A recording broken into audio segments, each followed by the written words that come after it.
ಇನ್ನು ರಾಜಕೀಯದ ಸುದ್ದಿಗಳನ್ನು ನೋಡೋದಾದರೆ ಈಗ ಕಾಂಗ್ರೆಸ್ನಲ್ಲಿ ಸಿಎಂ ಡಿಸಿಎಂ ಗೊಂದಲ ಜಟಾಪಟಿ ನಡೀತಾ ಇದೆ. ಈ ವಿಚಾರಕ್ಕೆ ಸಂಬಂಧಪಟ್ಟಂತೆ ಡಿಕೆ ಶಿವಕುಮಾರ್ ಪರ ಜೆಡಿಎಸ್ ನಾಯಕ ಜಿಟಿ ದೇವೇಗೌಡ ಬ್ಯಾಟ್ ಬೀಸಿದ್ದಾರೆ.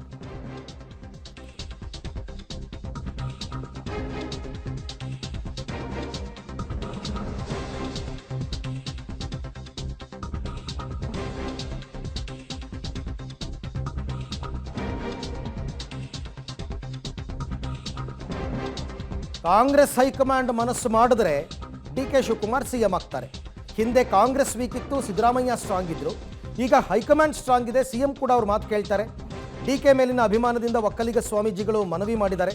ಸಿದ್ದರಾಮಯ್ಯ ಪರ ಕುರುಬ ಸಮುದಾಯದ ಸ್ವಾಮೀಜಿ ದೊಡ್ಡ ಘರ್ಜನೆ ಮಾಡಿರಲಿಲ್ವಾ, ತಪ್ಪೇನು ಅನ್ನೋ ರೀತಿಯಲ್ಲಿ ಮೈಸೂರಿನಲ್ಲಿ ಜಿಟಿ ದೇವೇಗೌಡರ ಹೇಳಿಕೆ. ಈಗ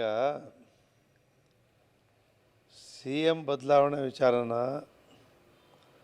ಕಾಂಗ್ರೆಸ್ ಹೈಕಮಾಂಡು ಹೇಳಿಲ್ಲ, ಇಲ್ಲ ಅವ್ರ ಶಾಸಕರು ಹೇಳಿಲ್ಲ. ಕೆಂಪೇಗೌಡ ಜಯಂತಿಯಲ್ಲಿ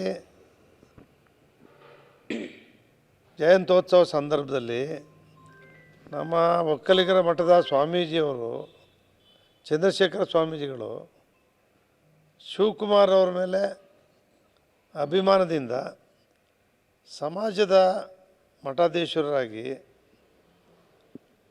ಡಿ ಕೆ ಶಿವಕುಮಾರ್ ಅವರು ಪಕ್ಷ ಕಟ್ಟಿದ್ದಾರೆ, ಅವ್ರಿಗೆ ನೀವು ಆಶೀರ್ವಾದ ಮಾಡಿ ಅವ್ರಿಗೆ ಮುಖ್ಯಮಂತ್ರಿ ಮಾಡಿ ಬಿಟ್ಕೊಡಿ ಅಂತ ಒಂದು ಕೇಳಿದ್ದಾರೆ. ಸ್ವಾಮೀಜಿಯವರು ಈಗ ಸಿದ್ದರಾಮಯ್ಯನವರು ಮುಖ್ಯಮಂತ್ರಿ ಆಗಬೇಕಾದ್ರೆ ಕುರುಬ ಸಮಾಜದ ಮಠಾಧೀಶರು ದೊಡ್ಡ ಗರ್ಜನೆ ಮಾಡಲಿಲ್ವೇ, ಆಗ್ರಹ ಮಾಡಲಿಲ್ವೇ? ಆ ಸಮಾಜದ ಮೇಲೆ ಅಭಿಮಾನ, ಡಿ ಕೆ ಶಿವಕುಮಾರ್ ಅಭಿಮಾನದಿಂದ ಸ್ವಾಮೀಜಿಯವರು ಮಾತಾಡಿದ್ದಾರೆ ಅಷ್ಟೇ.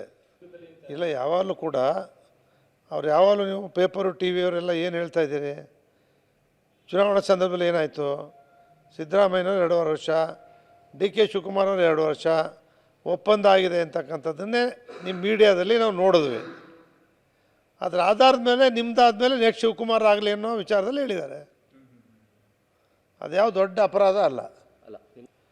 ಈಗ ಸಿದ್ದರಾಮಯ್ಯನವರೇ ಹೇಳಿದ್ದಾರೆ,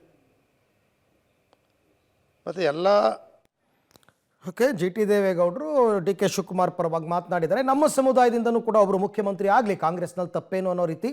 ಜೊತೆಗೆ ಚಂದ್ರಶೇಖರ್ ಸ್ವಾಮೀಜಿಯವರು ಮಾಡಿರ್ತಕ್ಕಂಥ ಆಗ್ರಹ ಅದರಲ್ಲಿ ಏನೂ ತಪ್ಪಿಲ್ಲ.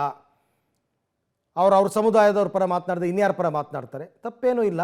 ಈಗ ಸಿದ್ದರಾಮಯ್ಯನವ್ರ ವಿಚಾರದಲ್ಲೂ ಕೂಡ ಕುರುಬ ಸಮುದಾಯದ ಸ್ವಾಮೀಜಿಗಳು ಮಾತನಾಡಿದರು, ಅದೇ ರೀತಿ ಇವರು ಮಾತನಾಡಿದ್ದಾರೆ ಅಂತ ಅವರ ವ್ಯಾಖ್ಯಾನ.